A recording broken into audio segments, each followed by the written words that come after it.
గతంలోనే కాంగ్రెస్ పార్టీలో ఉన్నటువంటి ఎమ్మెల్యే గారికి కానీ వారి యొక్క అనుచరులకు వాళ్ళ యొక్క పార్టీ మొత్తానికి అధిష్టానాన్ని కూడా మీరు సవాల్ విసరడం జరిగింది. దమ్ముంటే స్థానిక ఎన్నికల్లో గెలిచి చూడండి అని మాత్రం చెప్పడం జరిగింది. ఆ సవాల్ను మీరు ప్రతిష్ఠితంగా తీసుకొని దేవరపుల మండలం రికార్డు బ్రేక్ చేసిందని మాత్రం చెప్పుకోవచ్చు. మీరు దీన్ని ఎలా చూస్తారు? ఫస్ట్ నూతనంగా ప్రమాణ స్వీకారం చేస్తున్న సర్పంచ్లకు, అన్ని పార్టీ సర్పంచ్లకు, ఉప సర్పంచ్లకు, వార్డు మెంబర్లకి అందరికీ కృతజ్ఞతలు.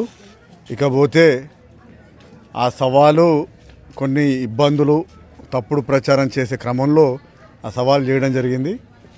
నాకు తెలుసు ఈ దేవరపుల గడ్డ, పాలకుర్తి గడ్డ ఇది ఉద్యమాల గడ్డ. ఇక్కడ విప్లవం, పోరాటం, తిరుగుబాటు తత్వం ఈ రక్తంలోనే ఉన్నది. షేక్ బందగి, దొడ్డి కొమరయ్య, సాకల ఐలమ్మ పుట్టిన గడ్డ ఇది. ఎర్రంరెడ్డి సంతోష్ రెడ్డి,